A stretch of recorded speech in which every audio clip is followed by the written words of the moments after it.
Amazon জঙ্গল পৃথিবীর সবচেয়ে বড় রেইনফরেস্ট, যা দক্ষিণ আমেরিকার 9টি দেশ জুড়ে বিস্তৃত। কিন্তু এই জঙ্গলের কিছু অজানা তথ্য জানলে আপনি অবাক হবেন। আমাজনে প্রতি বছর নতুন নতুন প্রজাতির প্রাণী এবং গাছপালা আবিষ্কৃত হয়।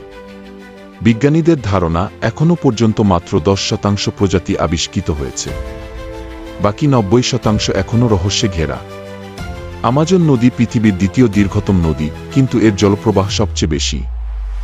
এটি প্রতি সেকেন্ডে 2,09,000 কিউবিক মিটার জল প্রবাহিত করে, যা পৃথিবীর মোট নদীর জলের 20%।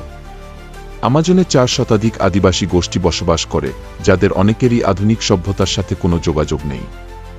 তাদের ভাষা, সংস্কৃতি এবং জ্ঞান এখনও রহস্যে ঘেরা। আমাজনের 25% আধুনিক ওষুধের উপাদান এই জঙ্গল থেকে আসে।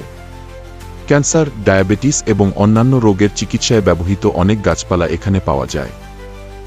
আমাজন শুধু একটি জঙ্গল নয়, এটি পৃথিবীর ফুসফুস। এর সংরক্ষণ আমাদের সকলের দায়িত্ব। এই অমূল্য সম্পদকে বাঁচাতে আমরা সবাই একসাথে কাজ করি। আমাজন জঙ্গল নিয়ে আরও জানতে ফলো করুন।